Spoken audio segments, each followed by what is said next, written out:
Témoignage. Arraché au démon, Doreen Irvine. Satanisme. Arraché au démon, Doreen Irvine aide. Lovin aide. Lovive. L'histoire de Doreen commence de façon. Un père adultère, violent et indifférent qui rentre ivre le soir. Une mère déchirée qui abandonne finalement ses enfants. Et voilà une vulnérable adolescente livrée au monde.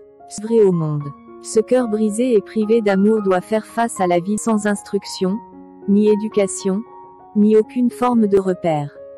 Guettée par le mal, elle s'enfonce dans une perversion inouïe, prostitution, drogue, puis magie, satanisme et sorcellerie. Le mal devient son mode de vie. Deux filles se tenaient dans la demi-obscurité de la boîte de strip et chuchotaient. Bien qu'il ne m'était pas possible d'entendre tout ce qu'elles disaient, je compris qu'il était question du temple des adorateurs de Satan. Quelques jours plus tard. Voulez-vous vous joindre à nous? Je ne sais pas. Je suis un peu effrayé par tout ce que j'ai vu. Il sourit. Il n'y a aucune raison d'avoir peur. C'était et il n'eut aucune peine à me persuader de devenir une adepte. Il m'enseigna que ce qui est considéré comme mal par la plupart des gens n'est pas mauvais, mais au contraire juste et bon. Je fus reine des sorcières noires pendant toute une année. Pouvoir consistait à tromper habilement les nombreux amis que je rencontrais. Je réussissais à me tirer d'affaire avec les plus gros mensonges. Personne ne songeait à les mettre en doute. Ce furent des années troublées pour moi. J'avais une frayeur croissante, celle de vieillir et de mourir. Des questions se posaient à mon esprit. L'enfer était-il vraiment ce lieu de délices auquel on m'avait fait croire? Et si c'était l'inverse? Comme les doutes persistaient, je décidai d'essayer de rompre avec la magie et le satanisme. Bien sûr, il me faudrait être prudente et m'éloigner afin que personne ne s'en aperçût, car on ne peut pas abandonner la sorcellerie. Quand j'étais en groupe, en plein rituel, j'étais portée à croire que ce que je faisais était bien. Ensuite, la peur et l'incertitude me saisissaient. Dans ces confusions, je me sentais traquée dans un long tunnel sombre. Je ne voyais pas la moindre lueur. En ce temps de doute et de désarroi, je décidai de visiter quelques églises chrétiennes, seulement pour savoir si elles avaient une réponse à m'apporter. La crainte que l'on me découvrît me hantait. Je regardai dessus mon épaule pour m'assurer qu'on ne me suivait pas. À quoi bon, pensais-je, j'ai vendu mon âme avec mon propre sang. Pourtant ma perplexité persistait, mais mon existence s'écoulait d'une manière toujours aussi sordide. J'avais renoncé à l'idée d'en sortir.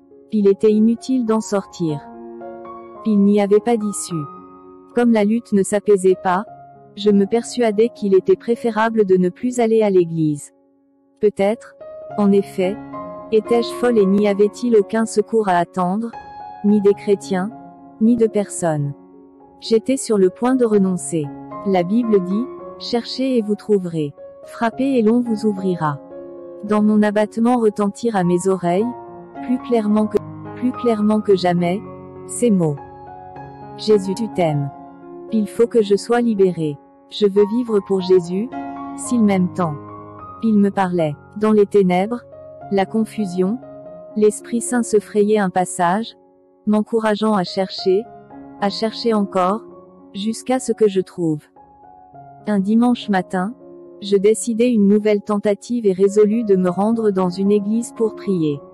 Au moment où je franchis le seuil, les puissances diaboliques me maîtrisèrent. Quand je revins à moi, je vis, avec horreur, les débris des coupes de communion, le vin répandu et les expressions effarées des hommes qui m'entouraient. Je me sauvai en pleurant, courant comme si tous les démons de l'enfer étaient sur mes talons. J'étais désespéré.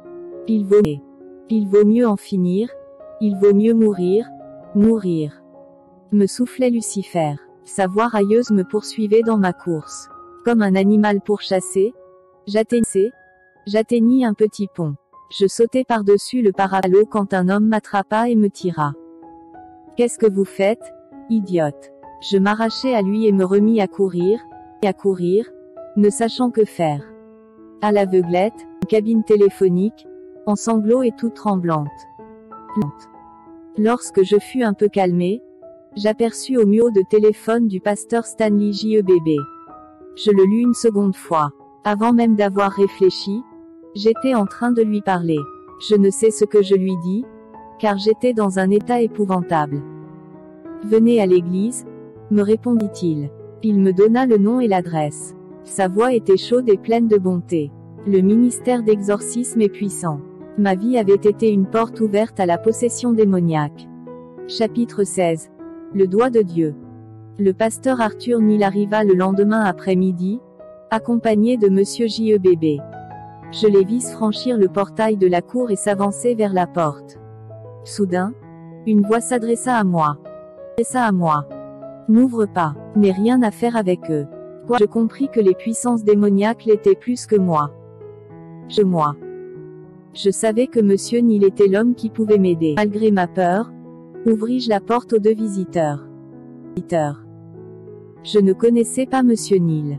Cependant, je sentis instinctivement qu'il était un homme de Dieu pur et saint. En sa présence, je me sentais aussi noir que la nuit lui-même. Immédiatement, il fit de son mieux pour me mettre à l'aise. Il était bon et très doux, ses yeux brillaient d'affection.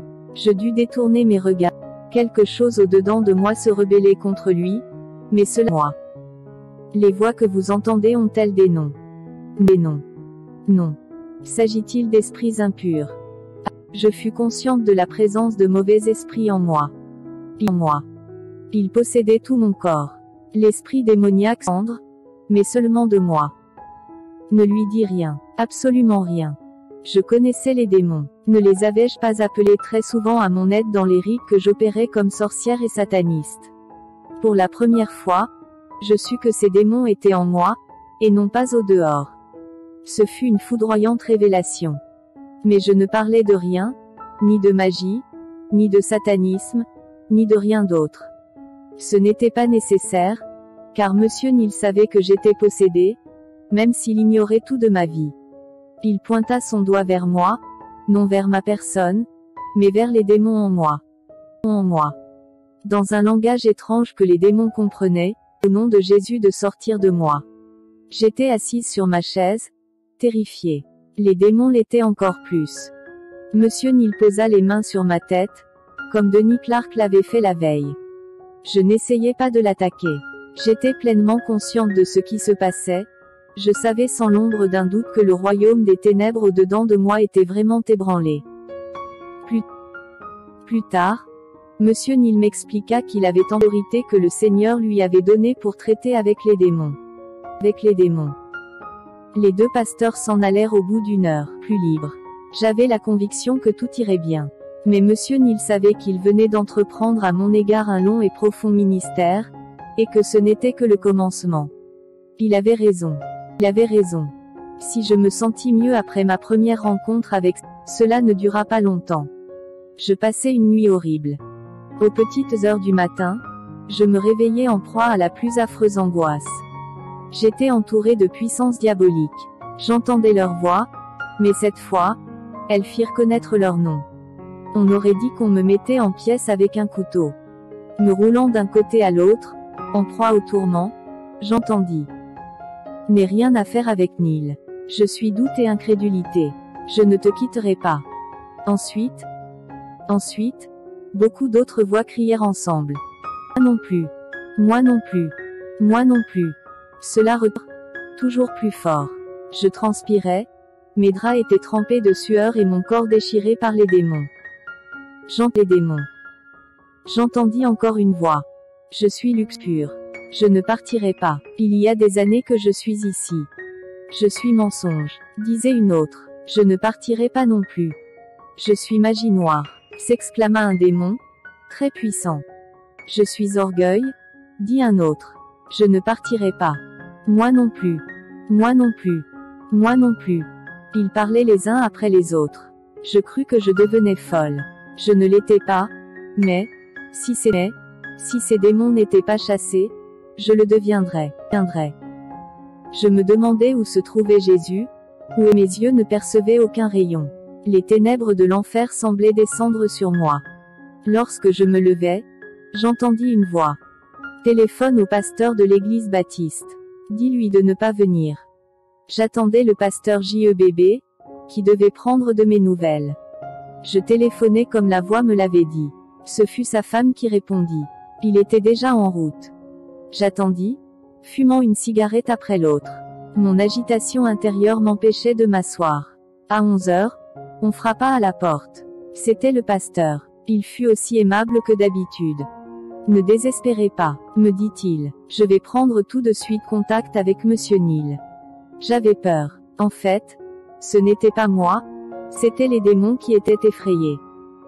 Monsieur JEBB m'expliqua que je ne pourrais pas voir Monsieur Neal immédiatement parce qu'il n'habitait pas Bristol. Je vous ferai savoir quand il pourra venir. En attendant, ne vous tourmentez pas. Je prierai pour vous. Quelques jours passèrent avant que Monsieur Neal ne revint. Son ministère de pasteur prenait tout son temps. Ces jours d'attente me parurent longs comme des années. Je visitais les antres du passé, les cafés, les cinémas, les assemblées de sorcières, mais je comprenais clairement que c'étaient les démons qui m'y poussaient. Ils me dirigeaient sans cesse. En même temps, je me rendais dans divers lieux de culte. J'allais même à une rencontre spiritée, au beau milieu, je m'échappais en courant. Je buvais et fumais plus que jamais.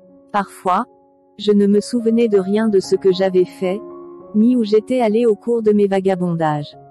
J'étais contrainte d'errer dans des rues sombres, les plus sombres possibles, et de porter des vêtements noirs. Dans les courts moments où je revenais à mon état normal, je soupirais de tout mon cœur après une vie de pureté, de liberté, où j'aimerais et servirais Jésus, et lui seul. J'étais comme une personnalité divisée, d'une part, une sorcière, une droguée, d'autre part, une femme qui désirait changer complètement, être heureuse et joyeuse. Je savais que je n'étais ni malade, ni folle. J'étais possédée par de mauvais esprits, à qui j'obéissais presque constamment. Un vendredi matin, on me fit savoir dans la soirée. Ma conseillère de la campagne d'évangélisation et son mari me conduiraient en voiture à l'église baptiste de Queen's Road, celle de Monsieur JEBB. À ces nouvelles, tout le mal en moi trembla. J'étais littéralement secouée de la tête aux pieds. Les démons commandaient. Ne va pas voir Neal. C'est un saint. Il est trop saint pour nous. Éloigne-toi. Ne va pas à l'église. 1000 voix scandaient comme des marques bruits de tonnerre, le même message. Ce jour d'agitation se traîna jusqu'au soir. Dès que je vis Monsieur Neal, j'eus de nouveau la conviction, encore renforcée, qu'il était un saint et pur homme de Dieu. J'étais épuisée. J'aurais voulu m'échapper, mais ne le pouvais pas.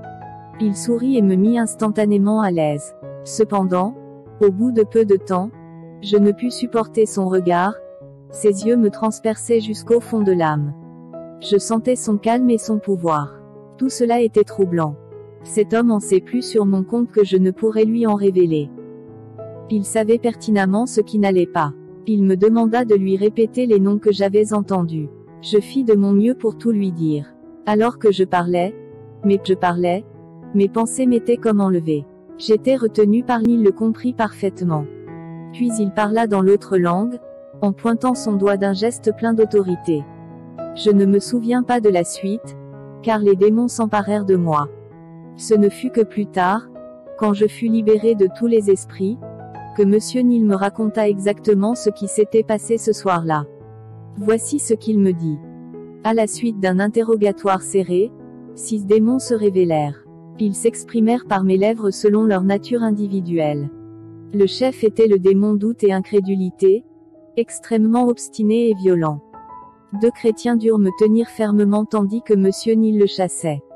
Il pointa son doigt, voir Luc 11h20, et cita, « Si c'est par le doigt de Dieu que je chasse les démons, le royaume de Dieu est donc venu pour Dorine. » Il ordonna aux démons, au nom de Jésus, en anglais et dans la langue que le Seigneur lui avait donnée pour l'exorcisme, de me quitter et d'aller dans la géhenne. Le terrible combat qui suivit peut se décrire par Éphésiens 6h12, car nous n'avons pas à lutter contre la chair et le sang, mais contre les dominations, contre les autorités, contre les princes de ce monde de ténèbres, contre les esprits méchants dans les lieux célestes. Lutter, c'est le mot qui convient. Le démon ne voulait pas quitter mon corps, disparaître dans la géhenne avant le temps, mais finalement il s'en alla en jetant un grand cri. En sortant, il me déchira.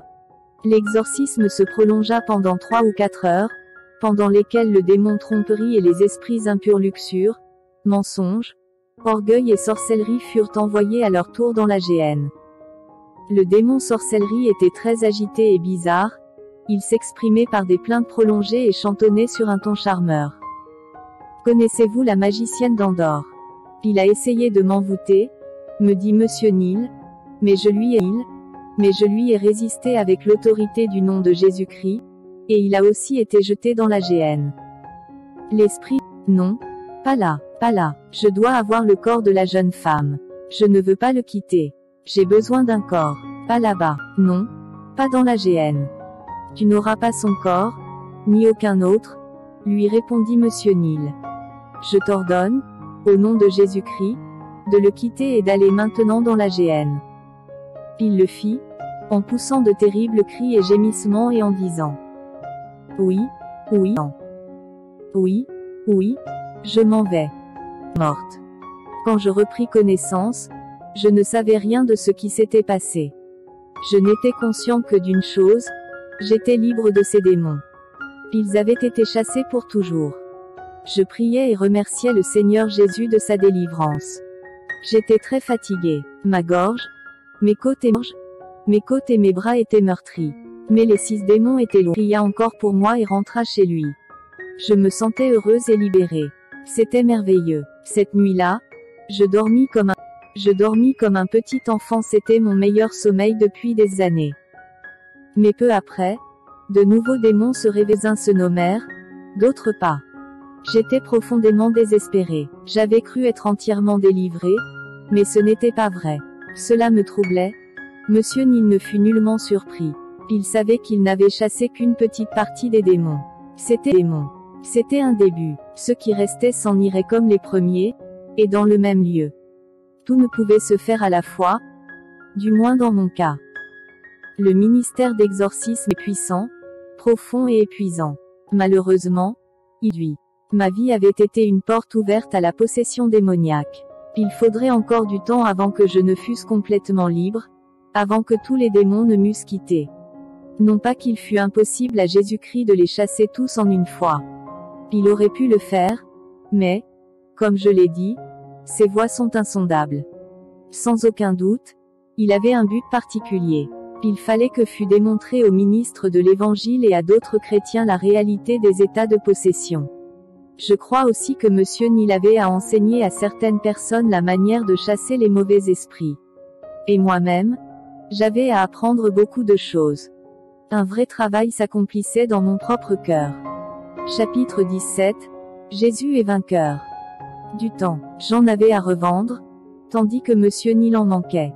Je n'étais en effet guère occupé. L'adage qui a ce jour du travail pour les mains oisives est certainement vrai. Il me proposait beaucoup de choses. 6 démons et d'autres à les suivre. Ceux qui étaient encore là, en danger de perdre leur demeure de tant d'années, étaient presque, sachant que leur temps touchait à son terme. Expulser ce reste démoniaque fut un long et épuisant ministère qui dut s'accomplir en plusieurs séances. Monsieur Neal jeûnait et priait avant chacune d'elles. Il savait qu'il entrait d'une manière réelle en contact avec des puissances de ténèbres. La prière et le jeûne étaient donc essentiels. Le démon tourmenteur fut le suivant à s'en aller. Il se révéla de la même façon que les précédents. C'était effectivement un bourreau, s'acharnant sur moi jour et nuit, presque sans répit. Je faisais les rêves les plus horribles, vivants, hallucinants. Des animaux à poils, d'une laideur indescriptible, me poursuivaient au bord d'un abîme sombre et sans fond, s'agrippant à mon corps et à ma gorge.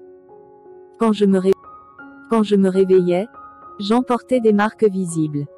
J'étais aussi tourmenté de jour, obligé de rôder pendant cherchant le repos et la paix et ne les trouvant point.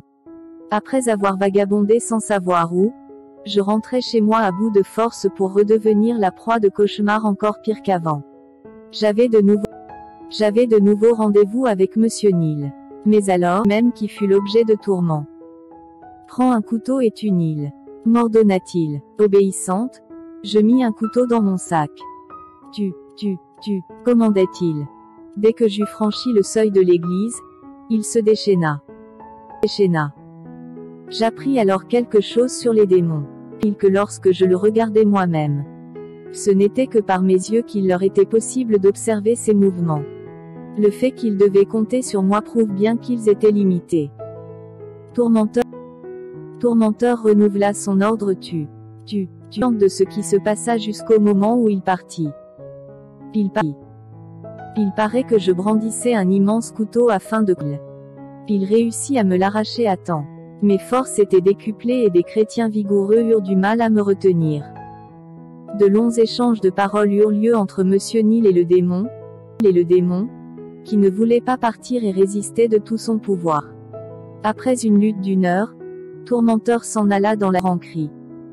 Jésus est vainqueur, s'exclama Monsieur Neal. Jésus est vainqueur. Cet mauvais esprit m'avait quitté pour toujours.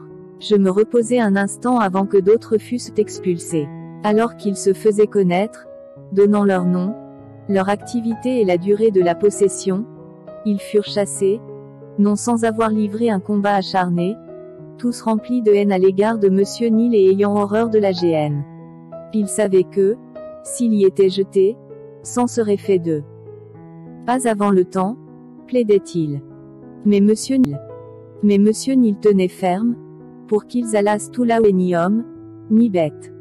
Il citait les Écritures, discutait les vérités bibliques, parlait en d'autres langues.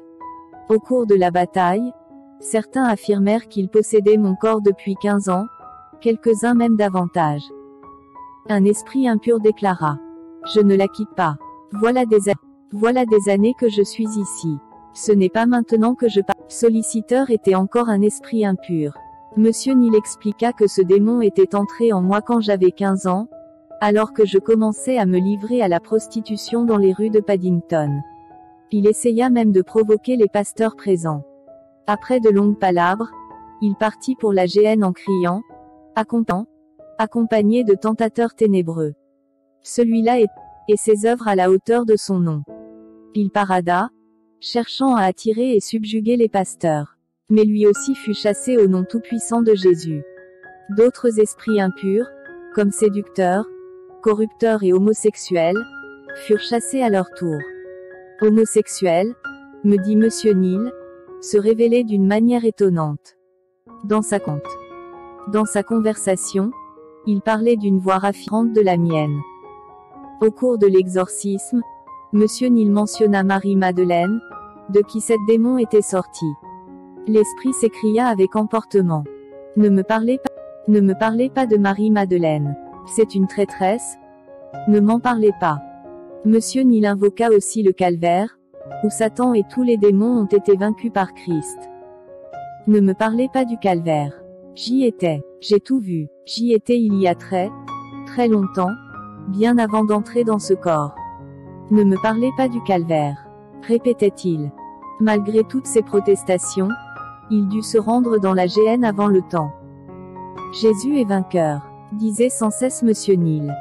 Après chaque séance, quand les démons s'étaient retirés, je priais et remerciais qu'il avait accompli pour moi, de ce qu'il m'avait libéré. Monsieur Neal affirmait volontiers ceci, que je n'ai jamais oublié car cela m'encourageait tellement. Jésus est plus fort que Satan et que le péché. Satan doit s'incliner devant le Christ. Ce fut lors d'une de ces occasions que je vis le Seigneur Jésus lui-même debout derrière Monsieur Neal. Il était magnifique, dans des vêtements resplendissants et baignés d'une lumière radieuse qui... Son visage était doux et bon, ses yeux exprimaient une profonde tendresse. Shalom shalom bien-aimés dans le Seigneur, vous venez de suivre ce témoignage très édifiant.